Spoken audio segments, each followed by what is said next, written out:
नमस्कार। Online video में सभी भैया बहनों का स्वागत है। पिछले ऑनलाइन वीडियो में हमने पहला पार्ट रिश्ते नाते में पढ़ा था, जो आपसी संबंध के बारे में। आज हम पढ़ने जा रहे हैं प्रकरण दूसरा है दैनिक दिनचर्या व परिवार की विशेषता।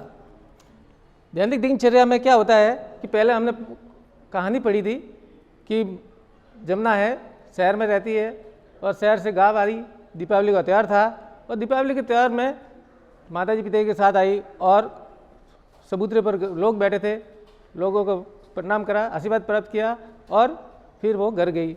घर जाने के बाद में दादा दादी का शरण स्पर्श करके प्रणाम करा। फिर जमुना ने दादाजी से पूछा कि दादाजी सब लोग गांव के चबूतरे पर क्यों इकट्ठा हुए। तो दादाजी ने उन्हें बता दिया कि कल ये दीपावली का त्यौहार है, इसके बारे में चर्चा कर रहे हैं। फिर जमुना बैठ गई। दादाजी ने बहुत लाड करा, प्यार करा। उसके बाद में सो गई। सोने के बाद में सुबह उठी तो माताजी पिताजी के साथ में वो मिलने गई। सभी के घरों में प्रणाम करा, शरण स्पर्श करे और फिर जमुना शाम को घर आ गई। थोड़े दिन हुए, बाहर रहे और वापस माता पिता के साथ में शहर गई। शहर जाने के बाद में कुछ महीनों के बाद में जमुना के चाची जी थे, तो उनके एक प्यारी सी गुड़िया ने जन्म दिया चाची जी ने। तो चाचा जी बहुत खुश थे क्योंकि पिताजी बन गए थे। चाची जी भी खुश थी क्योंकि वो माता जी बन गई थी। तो जमुना के पिताजी ने कहा कि चलो हम गुड़िया को देख के आते हैं। दोनों गए, गाँव आए। जमुना और उनके माता पिताजी और गुड़िया को देख करके बहुत खुश हुए, लाड प्यार किया। फिर जमुना दादाजी के पास में बैठ करके उन्होंने सारी बातचीत करी। फिर दादाजी और दादी जी बैठे थे, उन्होंने उनको कहानी सुनाई। कहानी सुनाती थी, जमुना को बहुत अच्छा लगता था। रात हो गई, जमुना सो गई। जमुना सुबह जल्दी उठ करके शौचालय गई। शौचालय जाने के बाद में उसने साबुन से हाथ धोए, मंजन करा और नहाया और भगवान के सामने पूजा अर्चना की। ये सारी दिनचर्या उसने करी और फिर शाम होते ही वो वापस दादाजी के साथ में खेत में गई। खेत में जाकर के उसने देखा कि लहराती फसल देख करके वो खुश हो गया और उसको बहुत मज़ा आया। अब हम दैनिक दिनचर्या में क्या क्या आता है, जिसके अधिगम बिंदु में लिख रहा हूँ, वो अपने जीवन में अपनाने हैं। दैनिक दिनचर्या में पहला अधिगम बिंदु आता है प्रातः जल्दी उठना।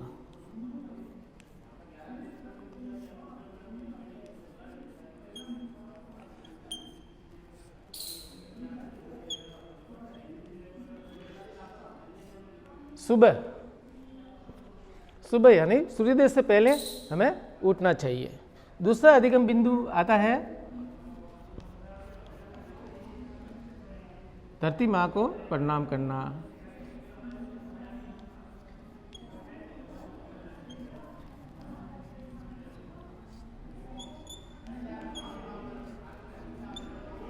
प्रणाम करना। जैसे हम उठे बिस्तर से तो धरती माँ का शरण स्पर्श करके प्रणाम करके उनका आशीर्वाद प्राप्त करना चाहिए। तीसरा है अधिगम बिंदु कि नित्य समय पर सोच जाना।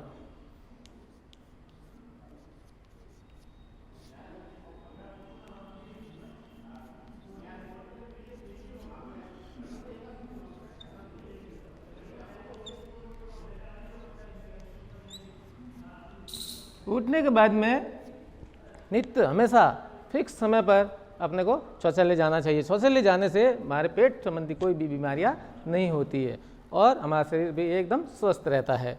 फिर शौचालय जाने के बाद में जैसे हम बाहर आते हैं तो नित्य साबुन से हाथ धोना। तो ये चौथा पॉइंट है, शौचालय शौच के बाद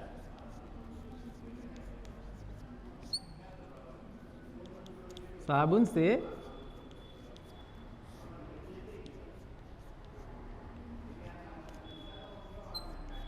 हाथों को धोना।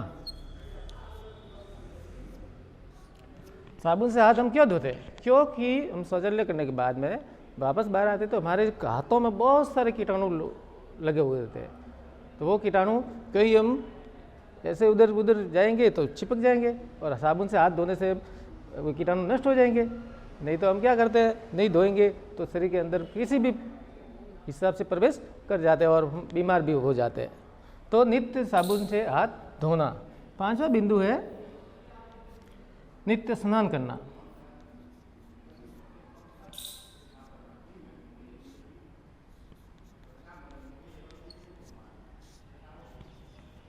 नित्य स्नान करना, रोज हमें हर रोज दैनिक कार्य से निवृत्त होकर के हमें ठंडे पानी से स्नान करना चाहिए, जिससे हमारा शरीर एकदम स्वस्थ सुंदर रहेगा और हम मन भी खुश रहता है। हाँ, दूसरी बात है, सर्दी के दिनों में हमें गर्म पानी का उपयोग करना है, जिससे हम बीमार नहीं हो। नहीं तो ठंडे पानी से बीमार हो जाते हैं, सर्दी लग जाती है। तो हमें ठंडे पानी से स्नान करना चाहिए और सर्दियों में गर्म पानी से। फिर है 6वां बिंदु,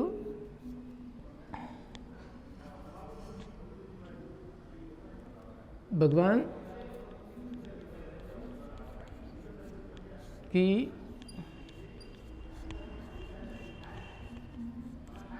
पूजा अर्चना करना।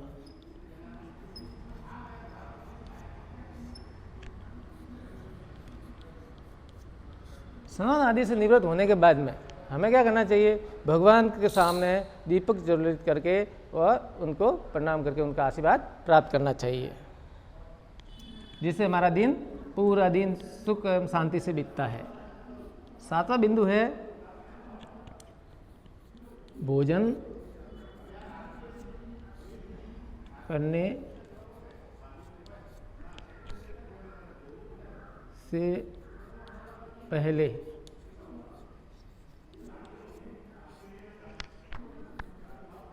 भोजन मंत्र बोलना।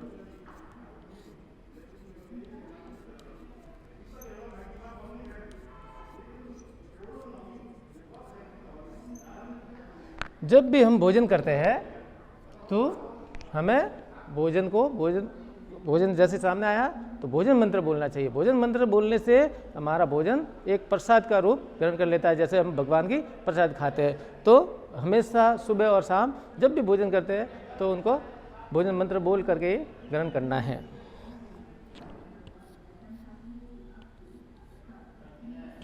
आठवां बिंदु,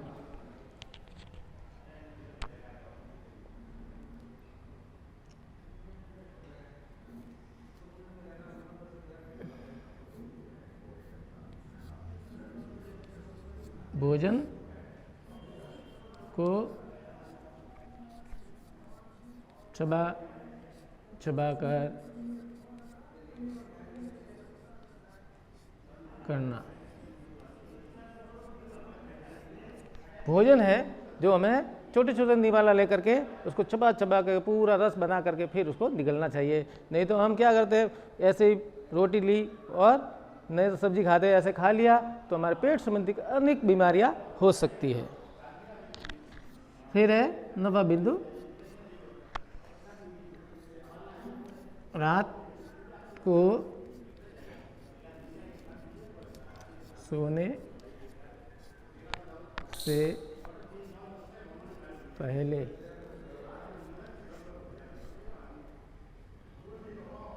व सुबह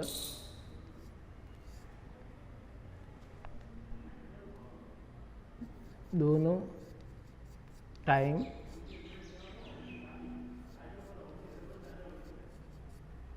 ब्रश करना।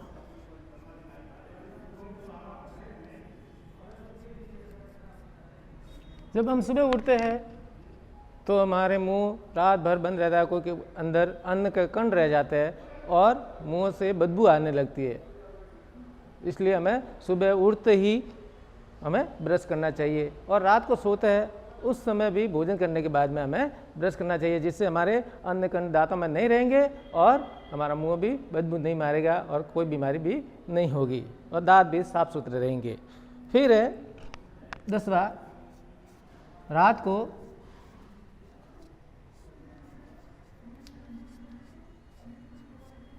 जल्दी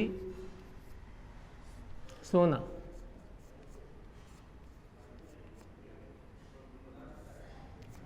पूरे दिन नित्य ये कार्यक्रम करने के बाद में रात होती है, भोजन कर लिया, भोजन करने के बाद में हमें थोड़ी देर इधर उधर घूमना है और घंटे भर पढ़ाई करनी है और 9 और 10 के बीच में हमें भोजन करने के बाद में सोना है।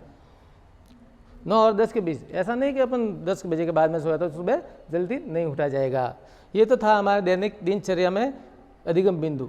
फिर आगे है अपने परिवार की विशेषता। तो हर परिवार की कोई न कोई विशेषता होती है, कोई लंबा होता है, कोई पतला होता है, कोई मोटा होता है, कोई कारा होता है, कोई गोला होता है, हर प्रकार की विशेषता होती है। तो अंडे के परिवार में भी ऐसा ही था, जमुना के परिवार में भी ऐसा ही था कि जमुना के पिताजी बहुत ही अच्छा खाना मिठाई बनाते हैं। जमुना की माताजी है वो खाना अच्छा बनाती है और जमुना के भाई है, अंकल जी है, उनको गाना बजाना अच्छा आता है। उसकी बुआ है, उसको सिलाई करना अच्छा लगता है। तो हर किसी की विशेषता होती है, आपकी भी विशेषता होती है। आप भी कक्षा में पढ़ते हैं तो पूरे कक्षा में से किसी न किसी की कोई न कोई विशेषता है। कोई गाना गाता है, कोई चित्र बनाता है, कोई डांस करता है। हर प्रकार के परिवार में अलग अलग विशेषता होती है, तो आपके भी अंदर होगी। आज का टॉपिक यही है और उसके बाद में आपको PDF फाइल भेजी जाएगी, उसमें आप गृह कार्य और कक्षा कार्य करना। धन्यवाद।